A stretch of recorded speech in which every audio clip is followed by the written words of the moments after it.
The producer's voice crackled through my phone speaker, barely audible over the pounding of my heart. Cassandra Romano? This is Michelle Park's office from Shark Tank. We'd like to discuss your EcoTrace application for our upcoming season. I stared at my laptop screen, where my sister Victoria's smiling face dominated the tech blog headline, Portland's sister duo revolutionizes sustainable living with groundbreaking app. Before we jump back in, tell us where you're tuning in from, and if this story touches you, make sure you're subscribed, because tomorrow I've saved something extra special for you. Except there was no duo. There had never been a duo. And the groundbreaking app they were crediting her with creating? I'd been coding it alone in my cramped studio apartment for 18 months. My name is Cassandra Romano, though everyone calls me Cass. I'm 28 years old, and until 6 weeks ago I thought I knew my sister better than anyone in the world. We grew up in Beaverton, Oregon, in a house where our father David ran his small plumbing business from the converted garage, teaching us both that success came from honest work and treating people fairly. Victoria was 3 years younger than me, and growing up she was my shadow, my biggest supporter, and the person I trusted most in the world. That trust began during our childhood when Victoria would sit beside me for hours as I taught myself to code on our family's ancient desktop computer. While other kids our age were outside playing, I was fascinated by the logic of programming, the way you could build something from absolutely nothing using just your mind and determination. Victoria would bring me snacks and ask endless questions about what I was doing, genuinely curious about every function and loop I explained to her. She had a natural gift for understanding people and explaining complex ideas in simple terms, which made her the perfect translator between my technical world and everyone else. When I started college at Portland State University for computer science, Victoria was still in high school but would visit my dorm room regularly. She'd help me prepare for presentations, suggesting ways to make my technical demonstrations more accessible to professors and classmates who weren't as immersed in code as I was. During her own college years studying marketing at University of Oregon, we'd spend hours on video calls brainstorming how technology could solve real-world problems. She understood my vision of using apps and software to make sustainable living more achievable for everyday people, not just environmental activists with unlimited budgets. After graduation, I moved into a small studio apartment in Southeast Portland and began working as a freelance developer while spending every spare moment on my passion project. The idea had been growing in my mind for years, an application that would make sustainable living genuinely accessible by tracking carbon footprints in real time and connecting users with local businesses offering eco-friendly alternatives. Not just another generic environmental app, but something that understood that real change happened through small, consistent choices that fit into people's actual lives and budgets. I called it EcoTrace, and it became my obsession. Every morning I'd wake up at 5:30 and spend 2 hours coding before starting my client work. Evenings and weekends were devoted entirely to building features, testing user interfaces, and researching partnerships with local Portland businesses who shared the vision of making sustainability mainstream.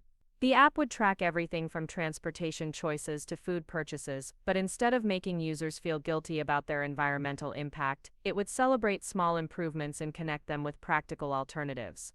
Victoria had moved back to Portland after college and was working for a mid-sized marketing firm downtown. She'd stop by my apartment most weekends, bringing coffee from Cascade Coffee Roasters and genuine enthusiasm for whatever new feature I'd implemented. She had an incredible ability to spot potential problems from a user perspective that I, buried deep in the technical details, often missed. When I showed her the carbon tracking algorithm I'd spent 6 weeks perfecting, she immediately pointed out that users would find the data overwhelming without clear, actionable next steps. Her feedback was invaluable, and I began including her more formally in the development process. She'd test new features and provide detailed notes on user experience improvements. When I struggled with writing clear, engaging copy for the app's interface, Victoria would spend hours helping me craft text that felt conversational rather than technical. She understood how to speak to the target audience in ways that motivated rather than intimidated them. By last spring, EcoTrace was nearly ready for launch. The core functionality was solid. I'd established preliminary partnerships with 12 local Portland businesses, and the user testing feedback from a small group of volunteers had been overwhelmingly positive. Victoria suggested I apply to pitch at Tech Hub Portland's monthly startup showcase, arguing that the exposure could help attract investors and early adopters.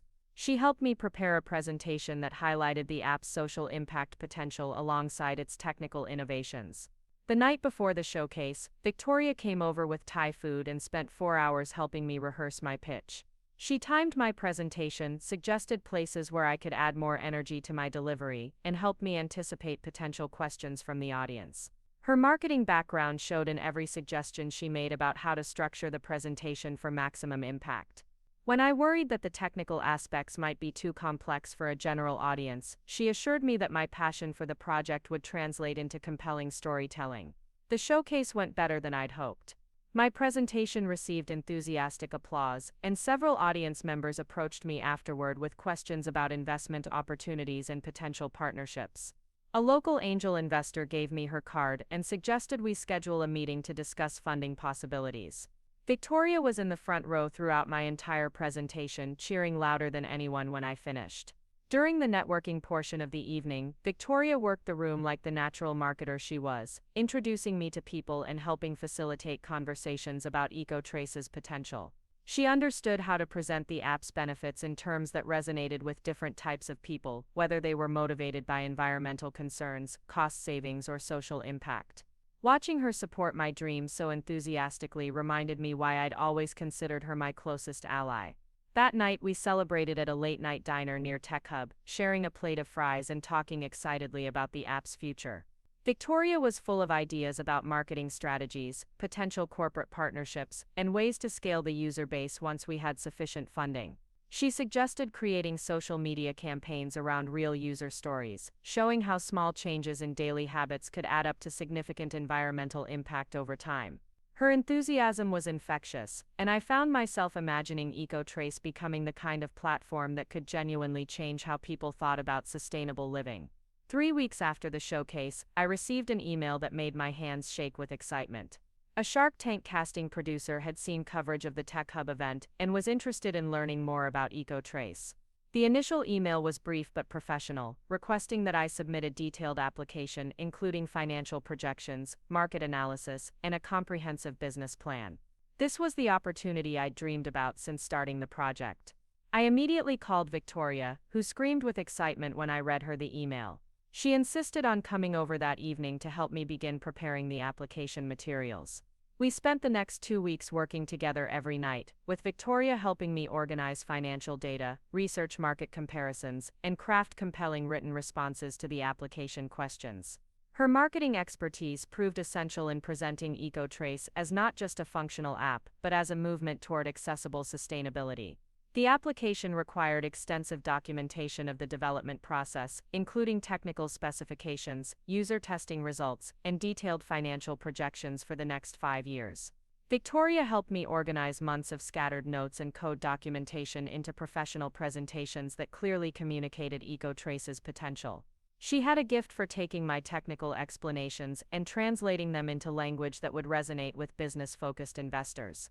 When we finally submitted the completed application, Victoria suggested we celebrate with dinner at our favorite restaurant in the Pearl District. Over wine and pasta, we talked about what it would mean if EcoTrace made it onto the show. The exposure alone could transform the app from a local Portland project into a national platform.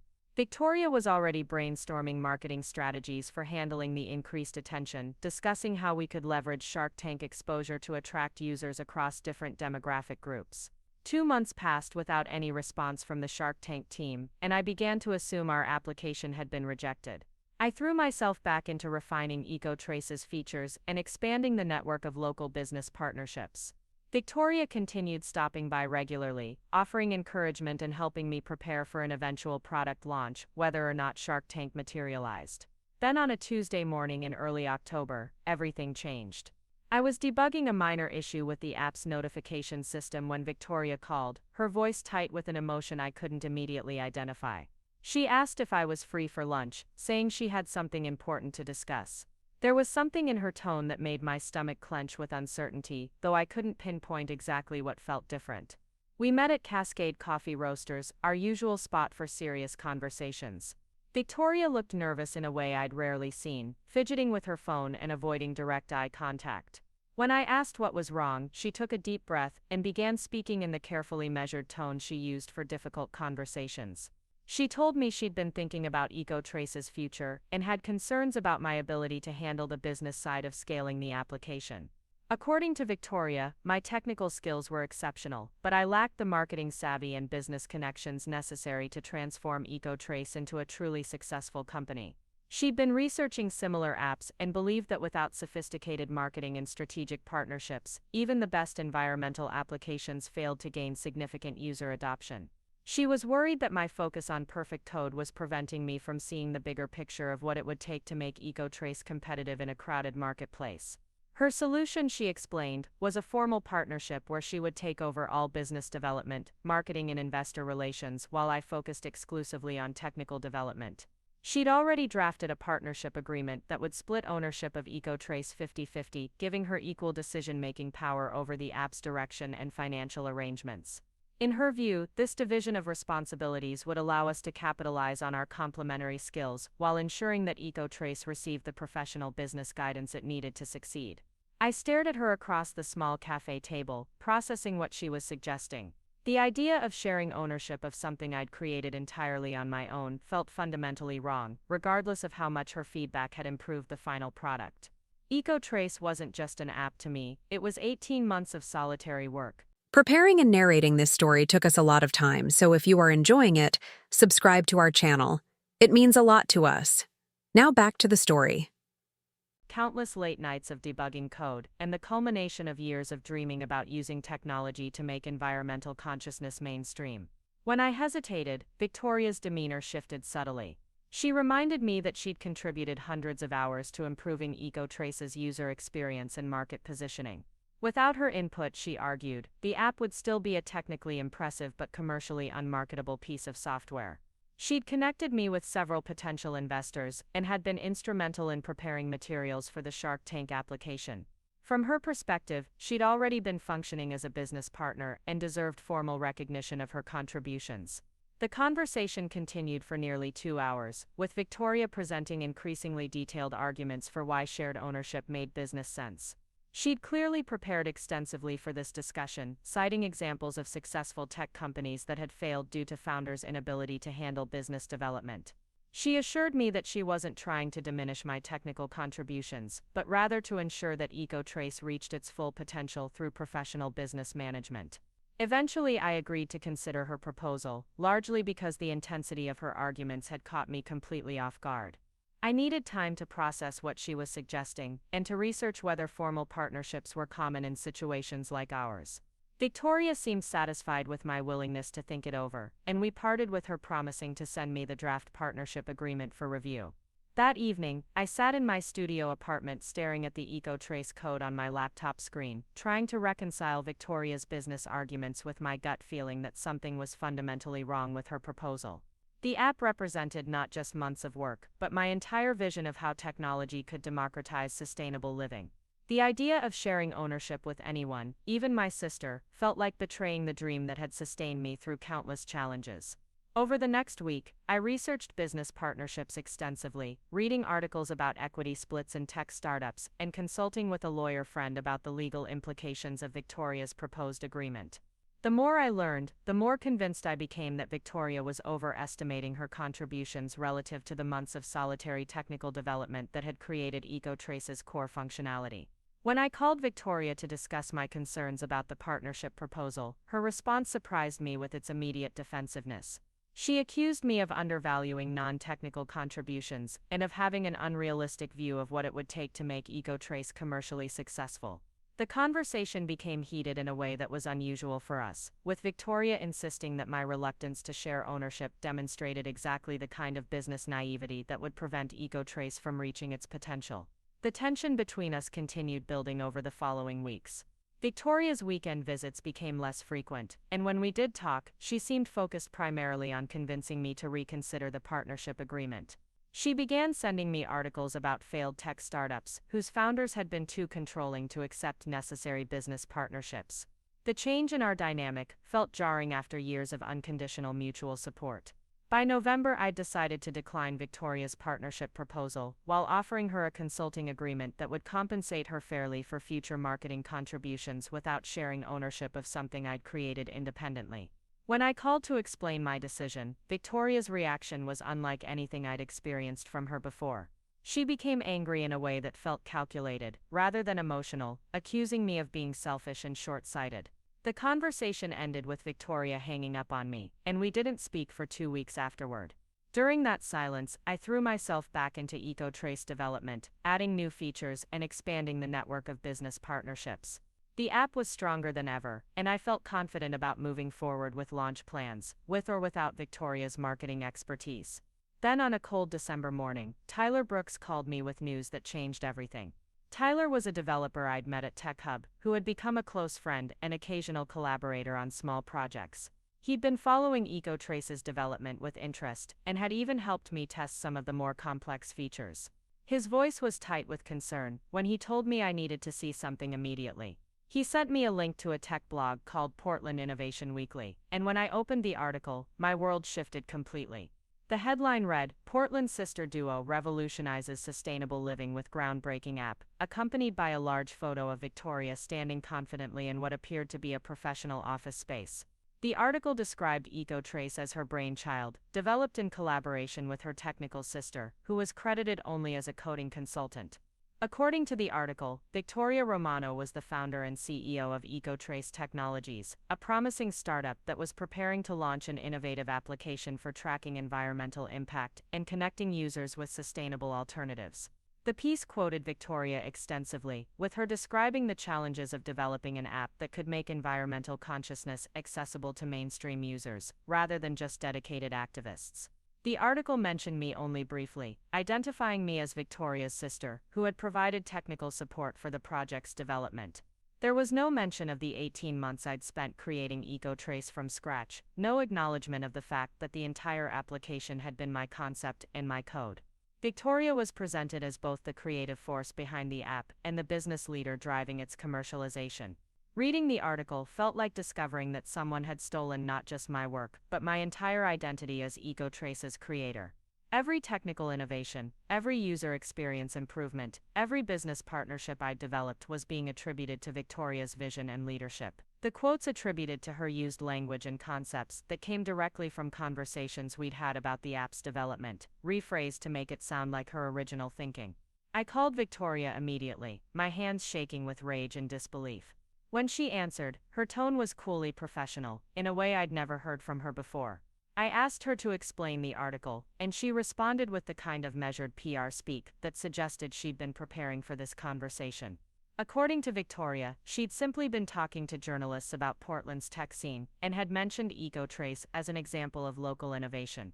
She claimed the reporter had misunderstood the nature of our collaboration, and had presented her as the primary founder despite her attempts to clarify my technical contributions. When I pointed out that the article identified her as CEO of EcoTrace Technologies, she explained that she'd needed to establish a formal business entity to handle investor meetings, and had assumed I'd prefer to focus on development, rather than administrative details. The conversation devolved quickly into accusations and denials, with Victoria insisting that she'd never intended to diminish my contributions, while simultaneously defending every aspect of how she'd presented herself to the press. When I demanded that she contact the publication to request a correction, she became defensive, and argued that negative publicity would hurt EcoTrace's chances of attracting investors and users. By the end of the call, it was clear that Victoria had no intention of correcting the record or acknowledging that she'd fundamentally misrepresented the app's origins. She seemed to believe that her marketing contributions entitled her to claim primary credit for EcoTrace, regardless of who had actually created the technical foundation that made the app possible. That night, I barely slept, alternating between fury at Victoria's betrayal and panic about what this meant for EcoTrace's future. If she was presenting herself as the founder and CEO, what would happen when investors or potential partners tried to verify the app's ownership? How could I launch something I'd created when my own sister was publicly claiming credit for my work? The next morning brought even worse news. Tyler called to tell me that the Portland Innovation Weekly article had been picked up by several larger tech publications, spreading Victoria's version of EcoTrace's origin story across a much wider audience. A simple Google search for EcoTrace app now returned multiple articles identifying Victoria Romano as the founder of the innovative sustainability platform. Within days, the situation escalated beyond my worst fears. Victoria began posting on social media about her role as EcoTrace's founder, sharing behind-the-scenes photos from what she described as building something amazing from the ground up. The photos showed her working at a laptop in various coffee shops and co-working spaces, creating the visual narrative of a dedicated entrepreneur developing her groundbreaking app. She'd somehow gained access to screenshots of EcoTrace's interface, which she shared as examples of the user experience design process she'd led. The posts were crafted with the kind of professional social media strategy that showcased her marketing skills while completely erasing my existence as the app's actual creator. Comments on her posts praised her innovation and entrepreneurial spirit, making me feel like I was watching someone else receive credit for my dreams. 2 weeks after the first article appeared, Victoria's version of events had become the accepted narrative within Portland's tech community. When I attended TechHub's monthly networking event, several people congratulated me on my sister's success and asked about my role in her company. The assumption was that I was a junior developer working for Victoria, rather than the person who had conceived and created EcoTrace entirely independently. The betrayal cut deeper than I could have imagined. This wasn't just about business or credit, it was about the person I trusted most in the world systematically stealing not just my work, but my identity as an innovator. Victoria knew exactly how much EcoTrace meant to me, how many late nights and weekends I'd invested in making it real. She'd seen the sacrifices I'd made, and the dreams I'd built around the app's potential impact. Yet she'd chosen to claim it all as her own, apparently believing that her marketing contributions entitled her to erase my role as EcoTrace's creator. The sister who had once been my biggest supporter had become the person determined to steal everything I'd worked to build. As I sat in my studio apartment that night, staring at the EcoTrace code that represented 18 months of my life, I realized that Victoria had made a crucial mistake in her calculated betrayal. She'd focused so intently on controlling the narrative that she'd forgotten one important detail. I still had complete access to everything that mattered: the code, the documentation, the business partnerships, the intellectual property. All of it was still mine. Victoria might have convinced the press and social media that she was EcoTrace's founder, but she didn't actually own or control anything beyond the story she'd created. And tomorrow I was going to begin the process of proving exactly who had built the app she was trying to steal. The next morning, I woke up with a clarity I hadn't felt in weeks. Victoria's betrayal had been devastating, but it had also revealed something crucial: she had made her move based on controlling perception rather than actual ownership. While she was busy crafting press releases and social media posts, I still possessed every piece of documentation that proved EcoTrace's true origins. I started by opening the secure folder on my laptop where I'd meticulously documented every stage of EcoTrace's development. This wasn't just casual record-keeping as a freelance developer. I'd learned early in my career to maintain detailed project logs for client billing and intellectual property protection. Every late-night coding session, every breakthrough moment, every problem solved was time-stamped and documented with screenshots, code commits, and progress notes. The Git repository for EcoTrace showed an unbroken chain of commits starting 18 months ago, all under my developer credentials. The initial commit was dated March 15 of the previous year, containing the basic framework I'd built during my first week of serious development. From there, thousands of subsequent commits tracked every feature addition, bug fix, and interface improvement. Victoria's name appeared nowhere in the technical documentation because she had never written a single line of code. Beyond the technical records, I had financial documentation for every aspect of EcoTrace's development. Receipts for the developer tools subscriptions, hosting services, and design software licenses were all in my name and paid from my personal accounts. The partnerships I'd established with local Portland businesses were formalized through contracts listing me as the sole proprietor of EcoTrace Technologies. Even the business license Victoria claimed to have established was actually a DBA filing I'd completed months earlier. More importantly, I had saved every email exchange with potential investors, including the original Shark Tank application materials. The submission had been sent from my email address, using my business credentials, with my signature on all the required legal documents. If Shark Tank's producers attempted to verify the application details, they would find a clear paper trail leading back to me as EcoTrace's creator and legal owner. The Portland Innovation Weekly article that had started this nightmare contained several factual errors that I could easily disprove. Victoria had claimed to have been developing EcoTrace for over 2 years, but I had time-stamped evidence showing the project had begun exactly 18 months ago. She described technical features using terminology that didn't match the actual implementation, suggesting she didn't fully understand the system she was claiming to have created. Most damaging to Victoria's fabricated narrative was the business partnership documentation I'd been building throughout EcoTrace's development. The agreements with local sustainability-focused companies were signed contracts that clearly identified me as the app's owner and primary contact. These partnerships represented months of relationship building and negotiation that Victoria had no involvement in establishing. I spent the morning creating a comprehensive evidence package that would definitively prove my ownership of EcoTrace. The folder included technical documentation, financial records, business contracts, email correspondence, and a detailed timeline of the app's development. Every claim Victoria had made to the press could be contradicted with hard evidence showing my role as EcoTrace's sole creator and owner. The process of compiling this evidence was both empowering and infuriating. Each document reminded me of the countless hours I'd invested in building something meaningful, while simultaneously highlighting how brazenly Victoria had stolen credit for work she'd never done. The sister who had once helped me practice presentations was now systematically lying about her role in my most important project. By afternoon, I'd decided on my strategy for reclaiming control of EcoTrace's narrative.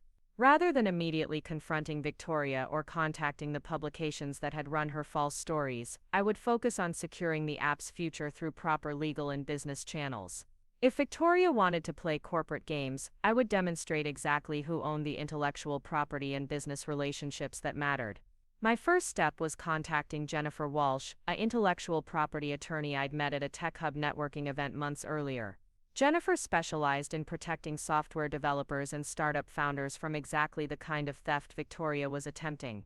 When I explained the situation, her response was immediate and reassuring. I had an overwhelmingly strong case for establishing exclusive ownership of EcoTrace and its associated business assets. Jennifer reviewed my documentation package and confirmed that Victoria had no legal claim to EcoTrace's intellectual property, business partnerships, or brand identity.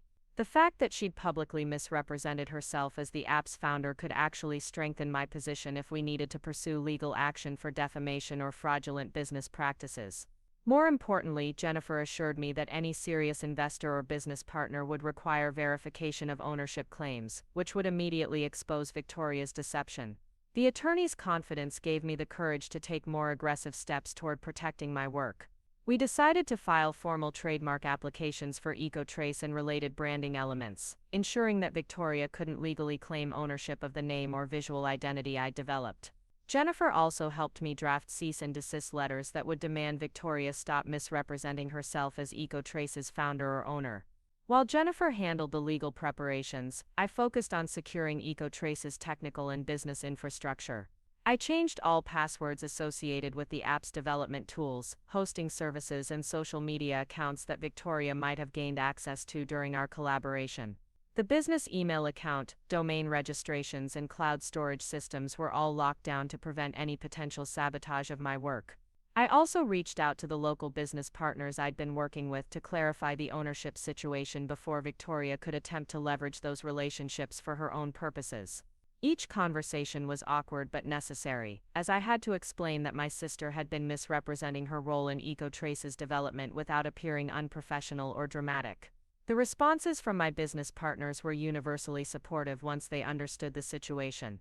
Maria Santos from Verta Market, one of EcoTrace's earliest retail partners, expressed shock that anyone would attempt such blatant theft of intellectual property. She assured me that Verta Market's partnership agreements were specifically with me as EcoTrace's owner, and that Victoria had no authority to represent the app in any business capacity. Similar conversations with other partners revealed that Victoria had been more aggressive than I'd realized in trying to insert herself into EcoTrace's business relationships. David Kim from Sustainable Portland told me that Victoria had called his office the previous week, introducing herself as EcoTrace's CEO, and attempting to schedule a meeting about expanding their partnership agreement. Fortunately, David had found the call suspicious, and had planned to verify the information with me before proceeding. These revelations made it clear that Victoria's theft wasn't a spur-of-the-moment decision or a misunderstanding that had gotten out of hand. She had been systematically working to take control of every aspect of EcoTrace's business while publicly claiming credit for my work. The betrayal was more calculated and comprehensive than I'd initially understood. As the week progressed, I began reaching out to the journalists who had published stories about Victoria's supposed founding of EcoTrace.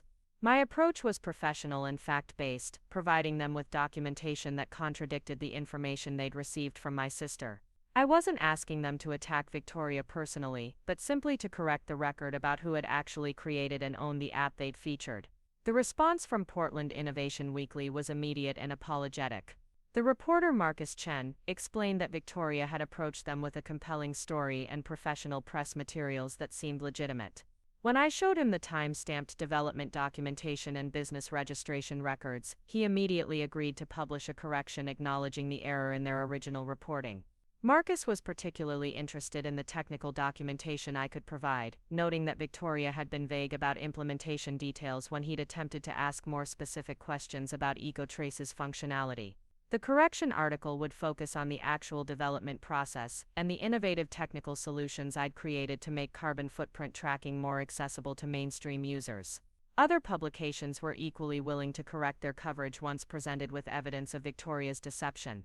The narrative that had seemed so damaging just days earlier began crumbling as journalists realized they'd been fed false information by someone with no legitimate claim to the work she was describing.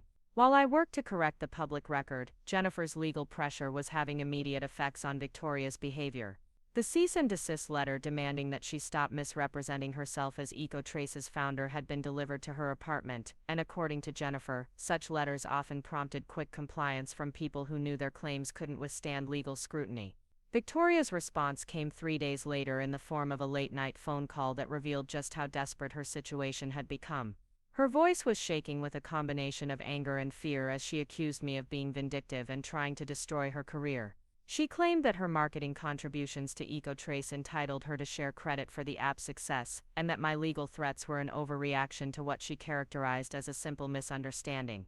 When I pointed out that claiming to be the founder and CEO of something you didn't create wasn't a misunderstanding, Victoria's tone shifted to pleading. She admitted that she'd gotten carried away when talking to reporters and had allowed them to assume she had a larger role in EcoTrace's development than was accurate. She promised to contact the publications and request corrections if I would agree to drop the legal action and allow her to maintain some public association with the app. The conversation was surreal because Victoria seemed genuinely surprised that I was upset about her theft.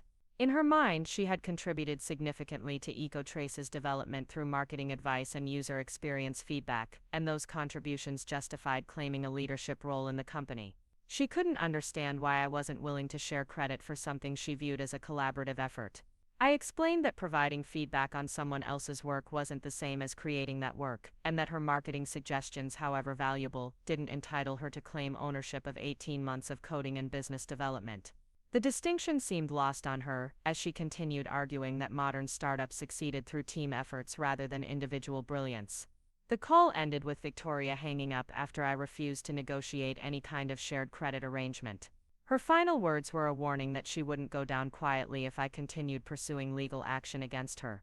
The threat felt empty given that she had no legitimate basis for fighting my ownership claims, but it confirmed that she had no intention of voluntarily acknowledging her deception. Jennifer advised me that Victoria's response was typical of people caught in intellectual property theft situations. The combination of defensiveness, rationalization, and threats suggested that she knew her position was legally indefensible but was hoping to negotiate some face-saving compromise. Jennifer recommended maintaining our aggressive legal stance while continuing to secure EcoTrace's business and technical assets. The correction articles began appearing within days, systematically dismantling the false narrative Victoria had constructed around EcoTrace's origins. Portland Innovation Weekly's follow-up piece included an interview with me about the app's actual development process, featuring technical details and business insights that Victoria had never been able to provide. The contrast between my detailed knowledge and Victoria's previous vague statements made it obvious who had actually created the application. Social media became another battleground as Victoria's supporters, many of whom had shared her original posts about founding EcoTrace, began questioning whether they'd been deceived. Several people commented on her posts asking for clarification about the ownership disputes they'd read about in the correction articles. Victoria's responses became increasingly defensive and contradictory as she tried to maintain her claims while avoiding outright lies that could expose her to additional legal liability. The most satisfying moment came when Tyler Brooks forwarded me a screenshot of a conversation in a Portland tech community Slack channel. Someone had posted Victoria's original announcement about founding EcoTrace, and multiple community members had responded with links to the correction articles and technical documentation proving my ownership. The consensus in the thread was that Victoria had attempted to commit intellectual property fraud and had been caught through her own carelessness. Meanwhile, I continued receiving encouraging messages from people within Portland's startup community who had seen the corrected coverage of EcoTrace's real story. Several investors expressed interest in learning more about the app now that they understood its actual origins and technical foundation. The publicity surrounding Victoria's deception had inadvertently brought more attention to EcoTrace than my original modest marketing efforts had achieved. Local business partners who had been confused by Victoria's claims were relieved to have clarity about the app's ownership and future direction. Maria from Vertimarket mentioned that Victoria's aggressive approach to business development had made her uncomfortable, particularly since Victoria couldn't answer basic questions about EcoTrace's technical capabilities or implementation timeline. By the end of January, Victoria's false narrative had been thoroughly debunked across every platform where she'd originally made her claims. The correction articles had generated more coverage than her initial deceptive stories, creating a permanent record of both her attempted theft and my actual role as EcoTrace's creator. Her social media posts about founding the app had been deleted, though screenshots had been preserved by people who found the situation instructive about the importance of verifying startup founder claims. The legal pressure had effectively ended Victoria's attempts to claim ownership of EcoTrace, but the personal relationship between us remained shattered. We hadn't spoken since her threatening phone call, and mutual friends reported that she was telling people I had betrayed her by refusing to share credit for her marketing contributions. The irony of her characterizing my defense of my own work as betrayal wasn't lost on anyone who understood the actual situation. Jennifer confirmed that Victoria's public retreat from her ownership claims made formal legal action unnecessary, though we maintained the trademark applications and kept all documentation ready in case she attempted future theft. The important thing was that EcoTrace's ownership and future were now secure, protected by both legal documentation and public acknowledgement of the truth. As February began, I felt like I'd successfully navigated the most challenging crisis of my professional life. Victoria's betrayal had been devastating personally, but it had also taught me valuable lessons about protecting intellectual property and maintaining clear documentation of creative work. EcoTrace was stronger than ever, with growing business partnerships and increasing interest from the investment community. What I didn't realize was that the story was far from over. Victoria's failed attempt to steal credit for EcoTrace had set in motion events that would ultimately lead to opportunities I'd never imagined possible. The publicity surrounding her deception had brought my work to the attention of people who might never have discovered it otherwise, including some who had very interesting proposals for EcoTrace's future. The phone call that changed everything came on a Wednesday morning in early March, while I was reviewing user feedback from EcoTrace's beta testing group. The caller ID showed an unknown Los Angeles number, which I almost ignored since I'd been receiving numerous spam calls since the media coverage of Victoria's deception.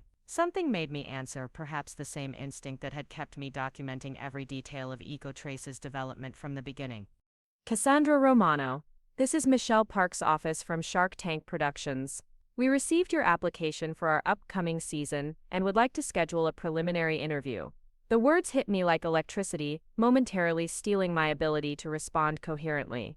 After everything that had happened with Victoria, the possibility of actually hearing from Shark Tank had felt like a distant dream rather than a realistic outcome. The production assistant, whose name was Rebecca Torres, explained that they'd been following the coverage of EcoTrace's development and were particularly interested in applications from founders who demonstrated both technical innovation and strong business fundamentals. She mentioned that they'd seen the recent articles clarifying the app's actual origins and were impressed by how professionally I'd handled what she diplomatically called the ownership clarification process. Rebecca's questions during our initial phone screening revealed that Shark Tank's research team had done extensive background investigation into EcoTrace's development and my qualifications as its founder. They'd verified the technical documentation, reviewed the business partnerships I'd established, and even spoken with some of my beta users about their experience with the app. The thoroughness of their research made me grateful for the meticulous record-keeping habits that had initially been about protecting my freelance work. The preliminary interview was scheduled for the following week via video conference, and Rebecca provided detailed instructions about what materials I should prepare. They wanted to see financial projections, market analysis, technical demonstrations, and a comprehensive business plan that showed how I intended to scale EcoTrace from a local Portland app to a national platform. The scope of preparation required was both exciting and terrifying. I spent the next 7 days working 18-hour days to create presentation materials that would showcase EcoTrace's potential in the most compelling way possible. The technical demonstration alone required building a streamlined version of the app that could effectively communicate its functionality within the time constraints of a television format. I practiced explaining complex environmental tracking algorithms in terms that would resonate with business-focused investors rather than fellow developers. The financial projections required extensive research into comparable apps and market penetration rates for sustainability-focused technology. I analyzed user acquisition costs, lifetime value calculations, and revenue models that could support the kind of rapid growth that Shark Tank investors typically demanded. The exercise forced me to think about EcoTrace's commercial potential in ways that went far beyond my original focus on technical innovation and environmental impact. Market analysis revealed that the sustainable living app space was experiencing explosive growth, driven by increasing consumer awareness of climate change and desire for actionable environmental solutions. However, most existing apps either focused on education without practical implementation tools or targeted hardcore environmentalists rather than mainstream users looking for accessible ways to reduce their carbon footprint. EcoTrace's combination of real-time tracking, local business integration, and user-friendly interface positioned it uniquely within this expanding market. The business plan I developed during this intensive preparation period was far more sophisticated than anything I'd created previously. It included detailed strategies for user acquisition, partnership development, revenue diversification, and geographic expansion. I researched successful sustainability companies and identified patterns in their growth strategies that could be adapted for EcoTrace's specific market position and technical capabilities. Preparing for the Shark Tank interview also required me to articulate EcoTrace's social impact potential in business terms that would appeal to profit-focused investors. I developed metrics for measuring environmental benefits alongside financial returns, showing how the app could generate revenue while actually accelerating adoption of sustainable practices. The dual value proposition of profit and purpose felt authentic to my original vision while acknowledging the commercial realities of scaling a technology platform. The video interview itself exceeded my expectations in both intensity and depth. Michelle Park joined the call along with 2 other production team members, and their questions revealed an impressive understanding of both EcoTrace's technical architecture and its market positioning. They were particularly interested in my background as a self-taught developer and the personal motivation behind creating an app focused on accessible environmental action.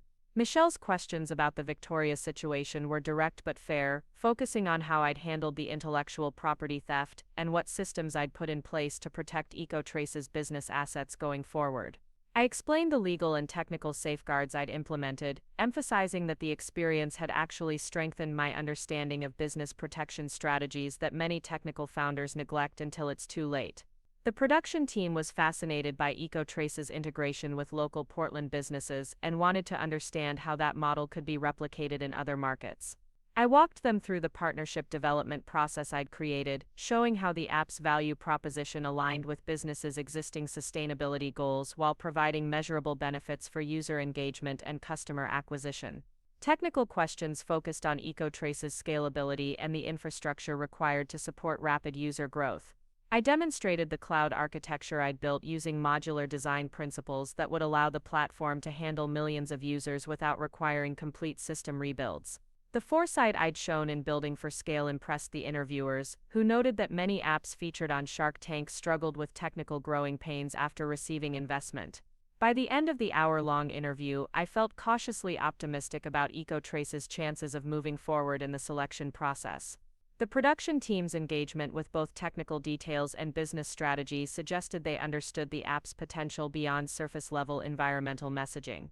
Michelle mentioned that they'd be making initial selection decisions within 2 weeks and would contact applicants directly with next steps. The waiting period that followed was simultaneously the longest and most productive 2 weeks of my professional life. I continued refining EcoTrace's features and expanding the beta user group, but every phone call and email notification triggered a surge of anticipation about potential Shark Tank news. I tried to maintain realistic expectations while secretly rehearsing pitch presentations in my apartment mirror. Meanwhile, Tyler Brooks had been helping me prepare for the possibility of national exposure by stress testing EcoTrace's technical infrastructure and user experience flow. His background in system administration proved invaluable for identifying potential bottlenecks that could cause embarrassing failures if the app suddenly gained thousands of new users following a television appearance. The local Portland business partners I'd been working with were enthusiastic about the possibility of EcoTrace appearing on Shark Tank, seeing it as an opportunity to showcase their own sustainability initiatives to a national audience. Maria from Verta Market spent an afternoon helping me practice explaining the business partnership model in terms that would be accessible to television viewers who weren't familiar with Portland's environmental culture. Jennifer Walsh, my intellectual property attorney, helped me prepare for the legal and business implications of potential Shark Tank investment. We reviewed the contracts I'd need to have ready if investors expressed interest, ensuring that any deal would protect EcoTrace's core values while providing the capital and mentorship necessary for rapid scaling. Jennifer's guidance helped me understand how to evaluate investment offers beyond simple valuation numbers. The call from Rebecca Torres came on a Thursday afternoon while I was debugging a minor interface issue that had been reported by beta users.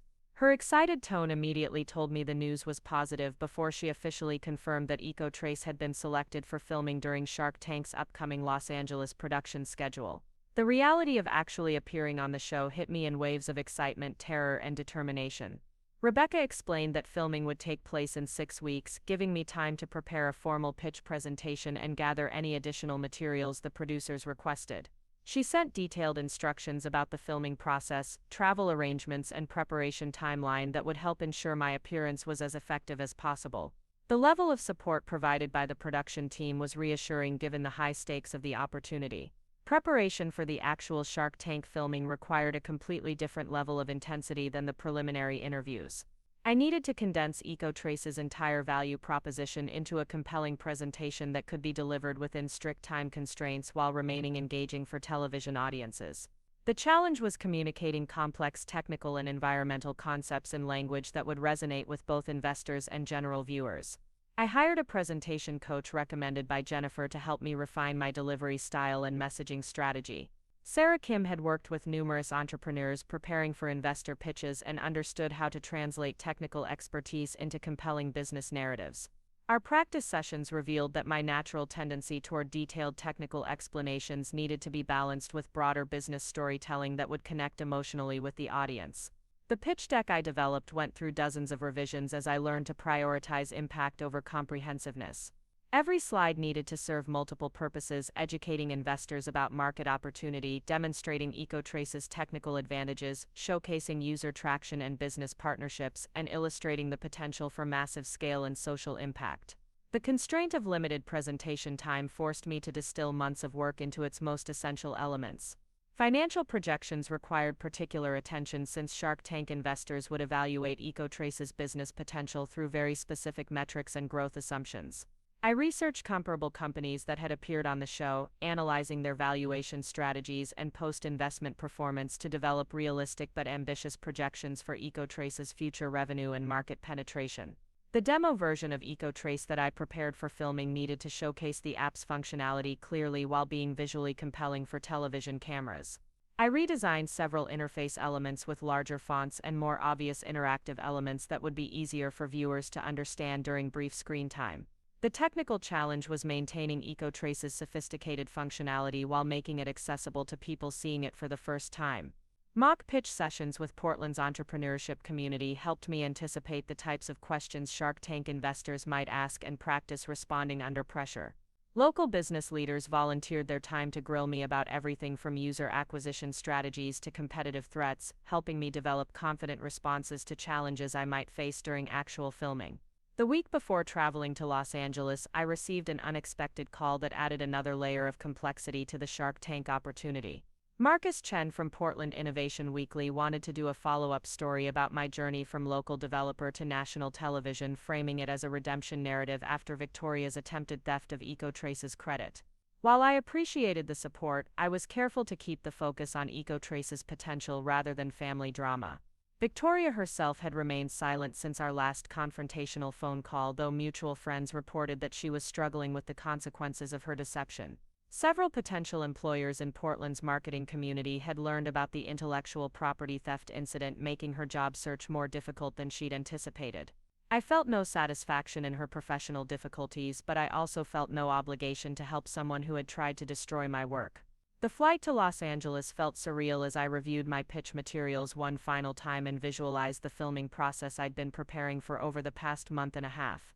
EcoTrace had evolved from a personal passion project to a legitimate business opportunity with the potential to impact millions of users. The app that Victoria had tried to steal was about to be presented on national television as my creation, backed by months of documentation and preparation that proved its authentic origins.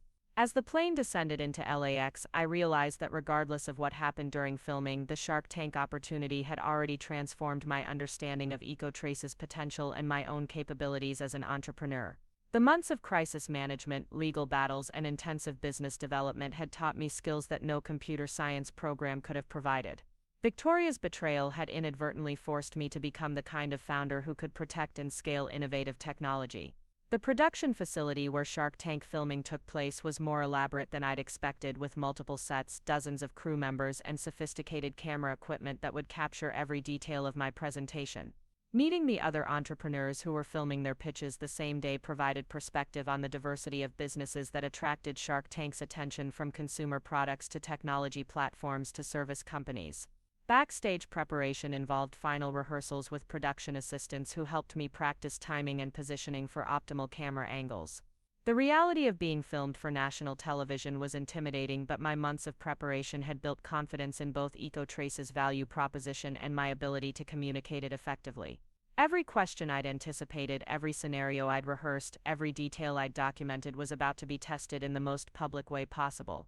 Standing in the hallway outside the filming studio, waiting for my turn to pitch EcoTrace to some of the most successful investors in the country, I thought about the journey that had brought me to this moment. 18 months of solitary development work, Victoria's devastating betrayal, the legal battles to protect my intellectual property, and the intensive business preparation had all led to this opportunity to transform EcoTrace from a local Portland app into something that could change how millions of people thought about sustainable living. The production assistant's voice calling my name meant it was time to find out whether months of preparation and years of dreaming would translate into the investment and mentorship that could make EcoTrace's full potential possible. The studio lights were brighter than I'd anticipated, casting sharp shadows across the iconic Shark Tank set that I'd watched countless times on television. Walking through those doors felt like stepping into an alternate reality where months of preparation would be compressed into minutes of high-stakes presentation. The 5 investors sat in their familiar chairs, each representing decades of business experience and the potential to transform EcoTrace from a promising app into a national platform. Mark Cuban's presence commanded immediate attention, his reputation for technology investments making him a natural target for my pitch. Lori Griner's expertise in consumer products and retail partnerships could provide invaluable guidance for scaling EcoTrace's business integration model. Kevin O'Leary's financial acumen would be crucial for navigating the complex revenue streams I'd developed around sustainability metrics and carbon tracking. Barbara Corcoran's marketing insights could help translate EcoTrace's environmental message into mainstream appeal. Robert Herjavic's background in cybersecurity and technology infrastructure aligned perfectly with the technical challenges of building a platform capable of handling millions of users. Hi Sharks, my name is Cassandra Romano and I'm seeking $400,000 for 15% equity in EcoTrace Technologies. The words came out clearly despite my racing heartbeat, months of practice helping me maintain composure under the intense scrutiny of cameras and investors. EcoTrace is the first app that makes sustainable living genuinely accessible by tracking real-time carbon footprints and connecting users with local businesses offering eco-friendly alternatives. I launched into the demonstration I'd rehearsed countless times, showing how EcoTrace could track a user's daily activities from transportation choices to food purchases, calculating environmental impact while suggesting practical alternatives available within their neighborhood. The app's interface responded smoothly to my inputs, displaying colorful visualizations that made complex environmental data immediately understandable. Rather than overwhelming users with guilt about their carbon footprint, EcoTrace celebrated small improvements and provided achievable goals that fit into busy modern lifestyles. The sustainability market is experiencing explosive growth, with consumers spending over $100 billion annually on eco-friendly products and services. I continued transitioning into the market analysis that had taken weeks to research and refine. However, existing environmental apps either focus on education without actionable solutions or target dedicated environmentalists rather than mainstream users who want to make a difference but don't know where to start. Mark Cuban leaned forward with interest as I explained EcoTrace's unique positioning within this expanding market. What's your current user base, and more importantly, what's your revenue model? His direct question cut straight to the core business metrics that would determine EcoTrace's viability as an investment opportunity. We launched our beta version 6 months ago and currently have 8,000 active users in the Portland area, with average session times of 12 minutes and daily usage rates of 67%. I responded, grateful for the detailed analytics I'd been tracking since EcoTrace's initial release. Our revenue model combines subscription fees for premium features, commission from partner business referrals, and licensing our carbon tracking technology to corporations developing their own sustainability programs. The subscription tier information prompted immediate questions from Lori Greiner about user acquisition costs and lifetime value calculations. I'd anticipated this line of inquiry and had prepared detailed financial projections showing how EcoTrace could achieve profitability within 18 months while maintaining aggressive growth targets. The freemium model allowed users to experience the app's basic functionality while encouraging upgrades to premium features that provided more detailed tracking and personalized recommendations. Kevin O'Leary's interest sharpened when I explained the corporate licensing component of EcoTrace's revenue strategy. Companies are under increasing pressure to demonstrate authentic environmental commitments beyond superficial marketing campaigns, I explained. Our technology allows them to offer employees and customers genuinely useful tools for reducing carbon footprints while generating measurable impact data that supports their sustainability reporting requirements. The business partnership model generated the most excitement among the investors, particularly when I demonstrated how EcoTrace connected users with local businesses offering sustainable alternatives. Rather than simply recommending generic eco-friendly options, the app highlighted specific Portland companies that had partnered with us to provide exclusive discounts and incentives for environmentally conscious choices. This created value for users, revenue for EcoTrace, and increased customer traffic for partner businesses. Barbara Corcoran asked about the scalability of this hyperlocal approach, wondering whether EcoTrace could replicate the Portland partnership model in other cities without requiring massive manual effort for each new market. I'd spent considerable time developing systems for this expansion challenge, creating standardized partnership frameworks that could be adapted to different regional business ecosystems while maintaining the personalized feel that made EcoTrace effective. We've already begun preliminary discussions with sustainable business networks in Seattle, San Francisco, and Austin, I explained, showing market expansion timelines that balanced ambitious growth with realistic implementation requirements. Each city has existing sustainability-focused business communities that are eager to participate in platforms that drive environmentally conscious consumer behavior. Robert Herjavec's questions focused on the technical infrastructure required to support rapid user growth and the cybersecurity considerations of handling personal data about users' daily activities. His expertise in technology systems made him particularly interested in the cloud architecture I'd built using modular design principles that could scale efficiently without requiring complete platform rebuilds. Data privacy and security are fundamental to EcoTrace's design philosophy, I emphasized, explaining the encryption protocols and privacy controls that protected user information while still enabling effective carbon footprint tracking. Users maintain complete control over their data sharing preferences, and our business model doesn't depend on selling personal information to third parties. The technical discussion revealed the depth of planning I'd invested in building EcoTrace for long-term success rather than quick short-term gains. Every architectural decision had been made with consideration for future scaling challenges, regulatory compliance requirements, and evolving user privacy expectations. The months of solitary development work had produced a platform that could handle the kind of rapid growth that Shark Tank exposure might generate. Mark Cuban's follow-up questions about competitive threats and market positioning demonstrated his understanding of how quickly successful apps could be copied by larger companies with greater resources. I'd researched this challenge extensively and had developed intellectual property strategies and technical differentiators that would be difficult for competitors to replicate quickly. EcoTrace's competitive advantage isn't just the technology but the integrated ecosystem we've built around local business partnerships and community engagement, I explained. Copying our code would be relatively straightforward for a large tech company, but replicating the relationship networks and local market knowledge we've developed would require years of community building that doesn't align with typical corporate development timelines. The discussion of competitive moats led naturally into questions about my background and qualifications for scaling a technology company. I explained my journey from self-taught developer to entrepreneur, emphasizing how the recent challenges with intellectual property theft had accelerated my business education and forced me to develop skills beyond technical development. Lori Greiner was particularly interested in my experience navigating the crisis with Victoria, seeing it as evidence of resilience and business judgment that would be crucial for handling future challenges. Protecting your intellectual property and correcting false narratives shows the kind of strategic thinking that successful entrepreneurs need, she observed, making me grateful for Jennifer Walsh's legal guidance during those difficult months. The conversation about Victoria's attempted theft provided an opportunity to demonstrate my commitment to ethical business practices and transparent communication with stakeholders. Rather than becoming bitter or defensive about the experience, I'd used it as motivation to build stronger systems for protecting EcoTrace's assets and ensuring clear documentation of all business relationships. Kevin O'Leary shifted the discussion towards specific investment terms and expectations for return on investment. His questions about exit strategies and long-term business objectives required me to articulate a vision for EcoTrace that went beyond passionate environmentalism to include realistic financial projections and market expansion plans. Our goal is to become the primary platform that mainstream consumers use for making environmentally conscious decisions in their daily lives, I explained.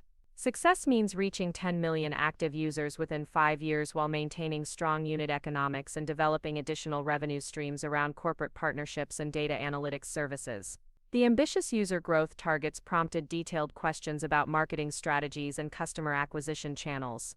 I developed a comprehensive approach that combined digital marketing with grassroots community engagement, leveraging EcoTrace's local business partnerships to create authentic word-of-mouth promotion within sustainability-conscious consumer segments. Barbara Corcoran's marketing expertise helped her immediately identify the storytelling potential of EcoTrace's mission and my personal journey as its founder. Your story of building this app as a solution to making environmental action accessible, combined with overcoming attempts to steal your work, creates compelling narrative appeal that could drive significant media coverage, she noted. The discussion of marketing strategy revealed how thoroughly I'd thought about EcoTrace's brand positioning and messaging for different audience segments. Environmental activists represented one user group, but the app's greatest potential lay in attracting mainstream consumers who wanted to reduce their environmental impact without drastically changing their lifestyles or spending significantly more money. Robert Herjavec returned to technical questions about artificial intelligence and machine learning capabilities that could enhance EcoTrace's personalization and recommendation algorithms. I'd built basic AI features into the current version but had identified numerous opportunities for more sophisticated implementations that could dramatically improve user experience and engagement. The data we collect about user preferences and behavior patterns provides incredible opportunities for developing predictive models that can anticipate which sustainable alternatives users are most likely to adopt, I explained. Rather than overwhelming people with generic environmental advice, we can provide personalized recommendations that align with their specific circumstances, preferences, and goals. The AI discussion highlighted EcoTrace's potential evolution from a simple tracking app to a comprehensive platform for optimizing sustainable living decisions. Machine learning algorithms could analyze usage patterns across thousands of users to identify the most effective strategies for encouraging environmental behavior change within different demographic groups and geographic regions. Mark Cuban's interest in the technology roadmap led to questions about research and development priorities and the technical team I'd need to build for implementing advanced features. My experience as a solo developer had given me deep understanding of EcoTrace's technical architecture, but scaling would require hiring additional engineers with specialized expertise in areas like machine learning, mobile development, and data analytics. The team-building discussion provided an opportunity to demonstrate my understanding of organizational development and my willingness to delegate technical responsibilities to experts while maintaining strategic oversight of EcoTrace's direction. Successful scaling would require transitioning from hands-on development to leadership and business strategy, a challenge that many technical founders struggled with. Lori Greiner asked about retail partnerships and the potential for EcoTrace to facilitate direct product sales through the app interface. This represented a natural evolution of the current business referral model, allowing users to purchase recommended sustainable products directly through EcoTrace while generating additional revenue through affiliate commissions and fulfillment partnerships. E-commerce integration would transform EcoTrace from an information and referral platform into a comprehensive marketplace for sustainable products and services, I explained. Users could discover eco-friendly alternatives, compare environmental impact metrics, read reviews from other environmentally conscious consumers, and complete purchases without leaving the app. The marketplace concept excited several investors who recognized the potential for EcoTrace to become a significant player in the rapidly growing sustainable commerce sector. Rather than competing directly with general e-commerce giants, EcoTrace would focus specifically on environmentally conscious consumers who valued detailed impact information and community recommendations over simple price comparisons. Kevin O'Leary's questions about inventory management and fulfillment logistics revealed the operational complexity of evolving into e-commerce, but also highlighted the potential for substantial revenue growth beyond the current subscription and commission model. Partnership agreements with existing sustainable product companies could provide inventory access without requiring significant upfront investment in warehousing and fulfillment infrastructure. The comprehensive discussion of EcoTrace's current performance, future potential, competitive positioning, and revenue strategies had lasted nearly 40 minutes, far longer than typical Shark Tank pitches. The investors' sustained engagement suggested genuine interest in the business opportunity, though their final investment decisions would depend on terms and strategic fit with their individual portfolios and expertise. Barbara Corcoran was the first to make an offer, proposing $400,000 for 25% equity, along with her marketing expertise and retail partnership network. Her offer acknowledged EcoTrace's strong fundamentals while reflecting the premium she placed on businesses requiring sophisticated brand development and customer acquisition strategies. Robert Herjavec countered with an offer of $400,000 for 20% equity, emphasizing his technology background and cybersecurity expertise as particularly valuable for a platform handling sensitive user data. His experience scaling technology companies could provide crucial guidance for navigating the technical challenges of rapid growth. Mark Cuban's offer surprised me with its aggressive terms: $600,000 for 25% equity, contingent on my commitment to aggressive expansion timeline and willingness to relocate EcoTrace's headquarters to a major technology hub like Austin or Dallas. His offer reflected confidence in EcoTrace's market potential while demanding significant strategic changes to accelerate growth.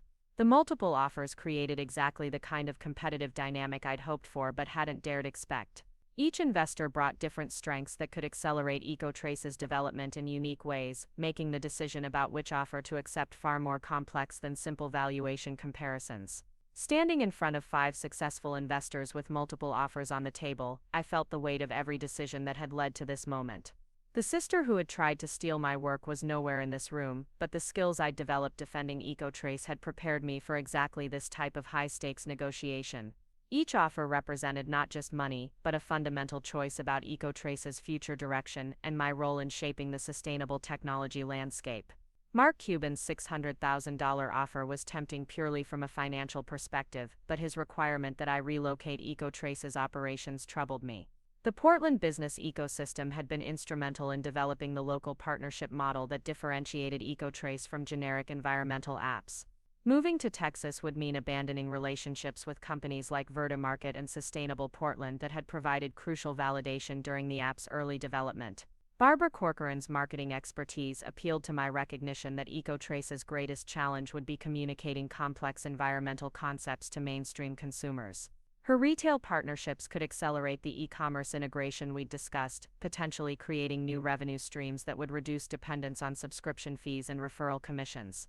However, her 25% equity demand felt excessive given that EcoTrace's technical foundation and business model were already well established. Robert Herjavec's technology background aligned most closely with my own expertise, and his cybersecurity insights could address the data privacy challenges that would become increasingly important as EcoTrace scaled nationally. His 20% equity request was reasonable, but I questioned whether his guidance would provide enough differentiated value beyond my existing technical capabilities and the consulting relationships I'd already developed. Kevin O'Leary had remained silent during the offer presentations, his expression suggesting he was calculating financial projections that the other investors might be overlooking. When he finally spoke, his offer revealed the kind of creative deal structure that reflected his sophisticated understanding of business financing and growth strategy. Cassandra, I'll give you $400,000, but I want it structured as a loan with 8% interest, convertible to 15% equity if you hit specific performance milestones within 18 months, he proposed. You maintain majority control of your company while getting the capital you need, and I only become an equity partner if EcoTrace achieves the kind of success that justifies my investment risk. The convertible loan structure intrigued me because it addressed my concerns about giving up too much equity while still providing access to Kevin's financial expertise and business network.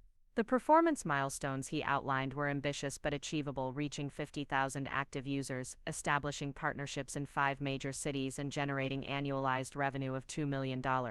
Success would mean converting his loan to equity at a valuation that reflected EcoTrace's proven market traction.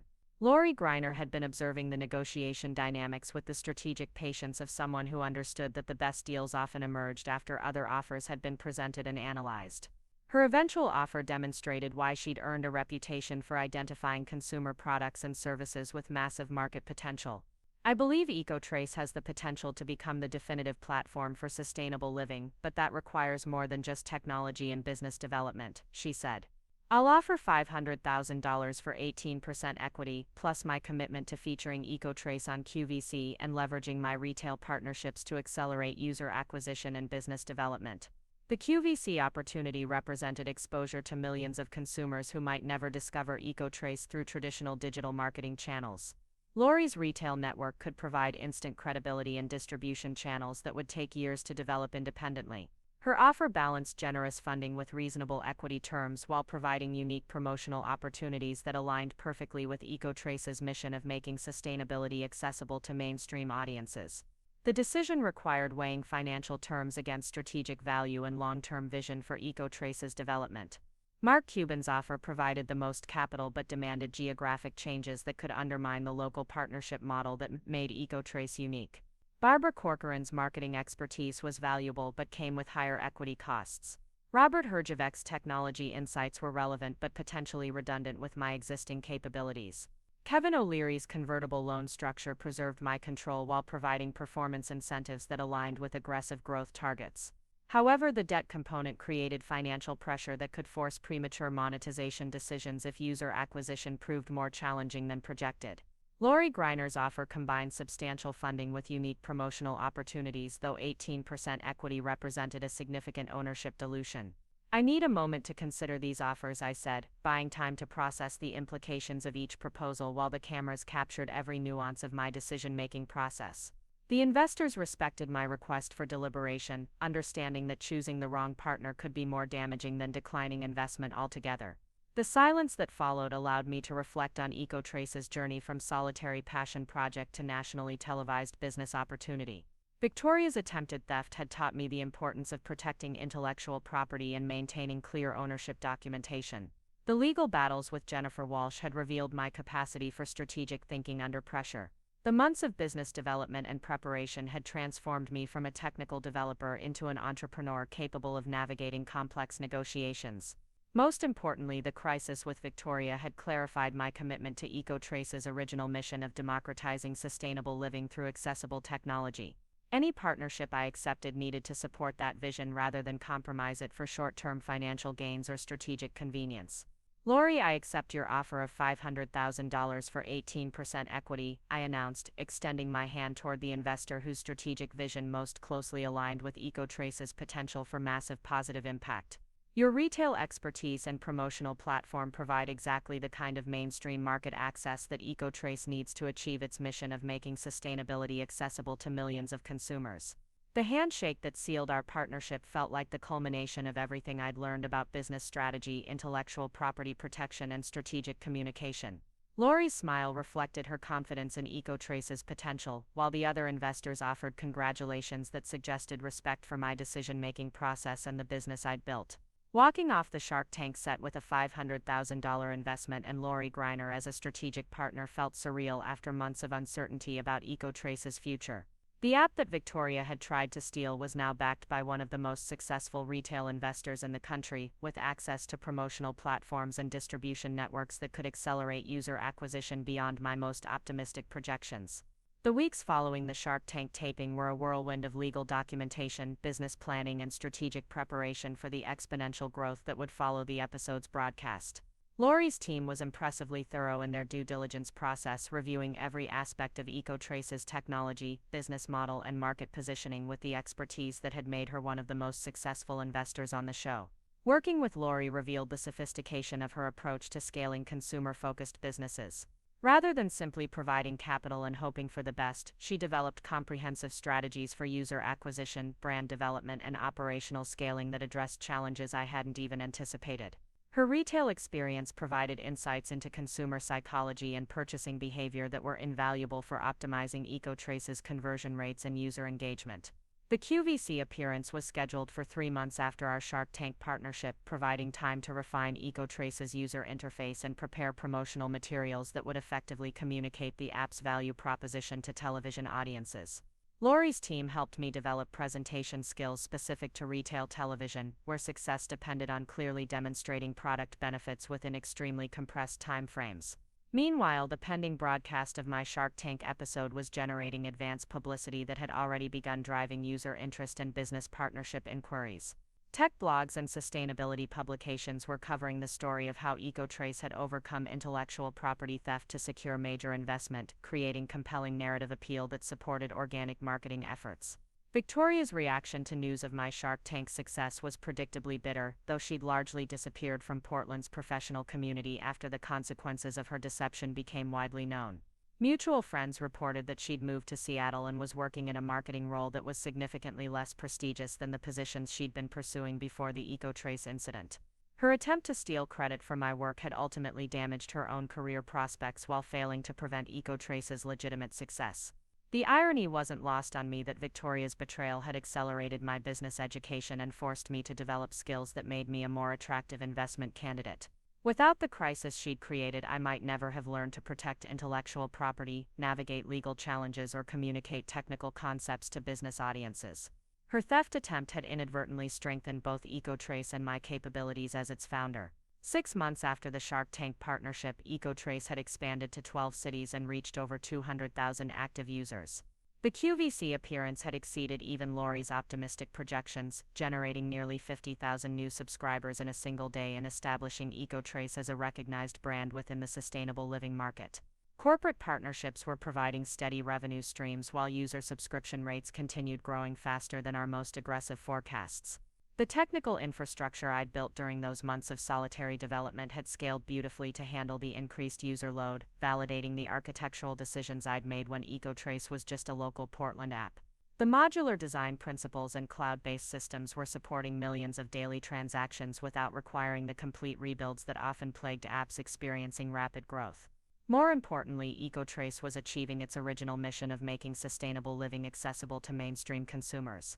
User data showed that people were adopting an average of 3 new environmentally conscious behaviors within their first month of using the app, with retention rates suggesting these changes were becoming permanent lifestyle adjustments rather than temporary experiments.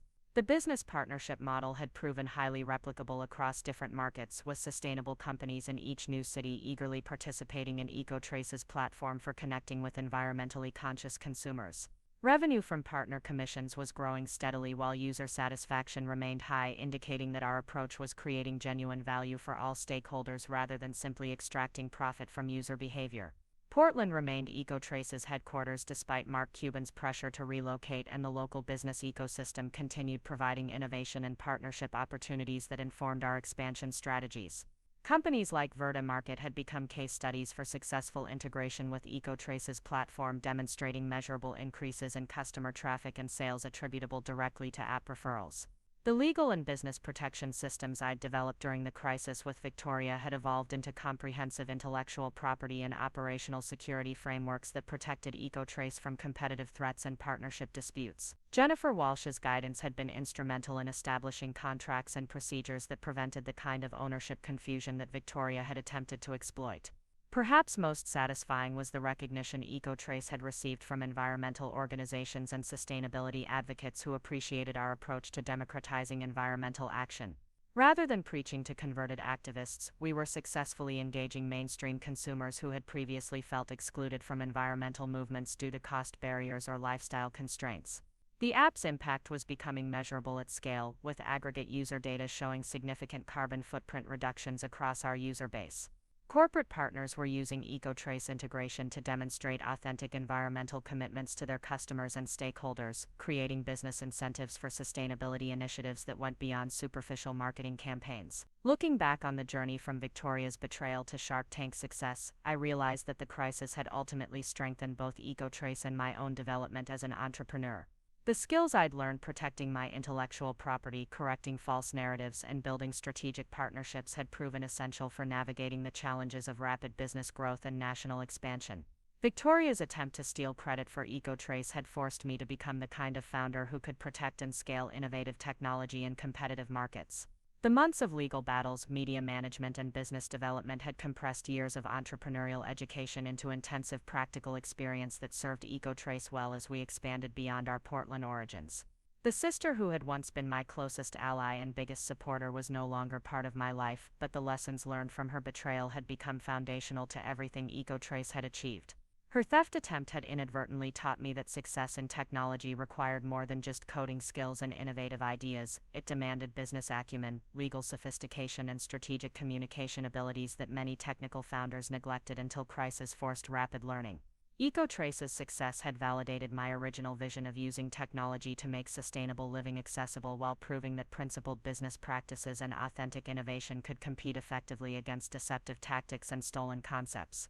The app that began as a passion project in my Portland studio apartment had become a national platform serving hundreds of thousands of users while maintaining the values and mission that had inspired its creation. 2 years after Victoria's betrayal and 18 months after the Shark Tank partnership, EcoTrace received acquisition interest from several major technology companies who recognized the platform's potential for integration with their existing environmental and lifestyle products.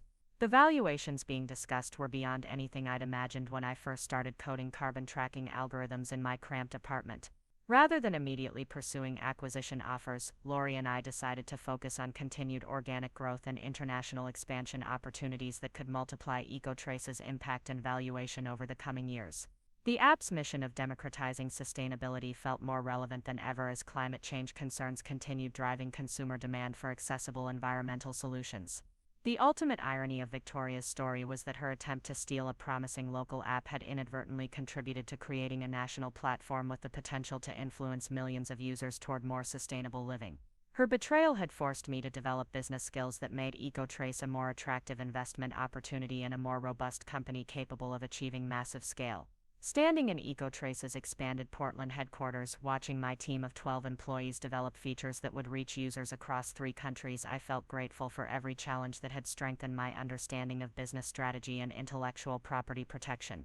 The app that Victoria had tried to claim as her own had become something far more significant than either of us had originally envisioned. The phone call that had started this journey, with the Shark Tank producer reaching out about my application, had been the beginning of transformation that went far beyond business success. Victoria's betrayal had taught me to protect what I built, fight for what I believed in, and never underestimate the importance of documentation and strategic thinking in competitive environments. EcoTrace's story was ultimately about more than just revenge against someone who had tried to steal my work. It was about proving that authentic innovation, ethical business practices, and commitment to meaningful impact could succeed despite attempted theft and deliberate deception. The platform that began as my personal response to making sustainability accessible had become a tool for changing how millions of people thought about their environmental choices. Most importantly, the journey had taught me that the most satisfying victories came not from defeating people who tried to harm you, but from building something so successful and impactful that their attempts at theft became irrelevant footnotes in a larger story of innovation and positive change. Victoria's betrayal had been painful, but EcoTrace's success was the ultimate response to anyone who believed they could steal credit for someone else's dreams and hard work.